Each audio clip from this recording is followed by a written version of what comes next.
এক ধরনের নতুন কিছু সার্চ করা, এক ধরনের স্মার্ট, গতিশীল, অ্যাকশনধর্মী সিনেমার শেষ করার পরে আমি খুব করে চাচ্ছিলাম একটু জীবন ঘেঁষা, একটু মাটি ঘেঁষা, একটু আমাদের প্রকৃতি ঘেঁষা কাজ করতে।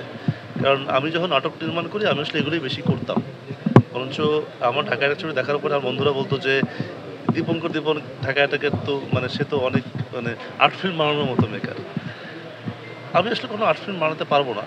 আমার কাছে মনে হয় যে সিনেমাটা যদি খুব ইন্টারেস্টিং না হয় মানুষের কাছে, সেই জিনিসটা খুব আমার ভালো লাগে না। মানে আমি খুব গতিশীল সিনেমা দেখতে পছন্দ করি। যার মধ্যে অনেক কিছু হ্যাপেনিং থাকবে, অনেক কিছু ঘটবে এবং ইমোশনালি কানেক্ট করবে। তো তারপরে একটা অন্য সিনেমার কথা মাথায় ছিল। মানে ওটার জন্য প্রিপারেশন নিচ্ছিলাম আসলে। তো যখন কুমিল্লায় এলাম এবং এই গল্পটার মুখোমুখি হলাম, আমার তখন মনে হলো যে এই গল্পটা শেষ না করে আমি আসলে এখান থেকে নড়তে পারবো না। মানে এটাকে আমাকে শেষ করতে হবে। কারণ somehow আমি খুবই ইমোশনালি কানেক্ট হয়ে গেছি এই গল্পটার সাথে, বিশেষ করে প্রফুল্ল নলিনী ব্রহ্মের সাথে। মানে এই মেয়েটি একটা অদ্ভুত, একটা আশ্চর্য জীবন পার করেছে এই মেয়েটি। তার শেষটা খুবই অন্যরকম, তার লাইফের সবকিছুই খুব অন্যরকম। সো আমার কাছে মনে হয়েছে যে এই পুরো বিষয়টা বলা দরকার। কিন্তু মুশকিল হচ্ছে যে কোথাও কোনো লিখিত ইতিহাস নেই, কোনো বই নেই, কিচ্ছু নেই। আর যারা বই লিখেছে সেটা পাওয়া যায় না, প্রিন্ট আউট একদম মার্কেটে নেই। এরকম একটা জায়গা থেকে তথ্যগুলো ক্রস চেক কেমনে হবে? বেশিরভাগ মানুষ আমাকে তথ্য দিচ্ছে ভুল।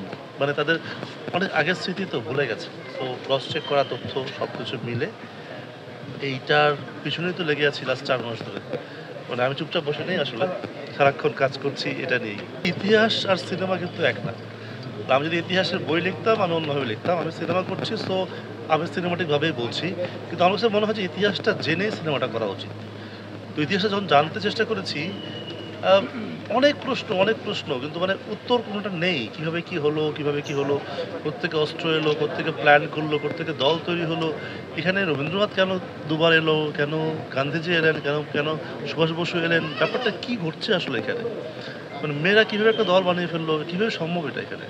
তো এটা খুঁজতে আমরা আসলে একদম গভীরে যাওয়ার চেষ্টা করি। আশপাশ দিয়ে হাঁটাতে একসময় শেষমেশ নাগাদ আমরা এই গল্পের সাথে যে ৪ জন ব্যক্তি যুক্ত, অখিল হচ্ছে এই গল্পের নায়ক, আমি বলি অখিলকে নায়ক বলি। প্রফুল্ল, শান্তি, সুনীতি এই ৪ জনের মধ্যে ৩ জনের হাতে লেখা জীবনী আমরা পেয়ে যাই। যেটা বর্তমানে মার্কেটে একটাও পাওয়া যাবে না খুঁজে। একেবারেই নেই।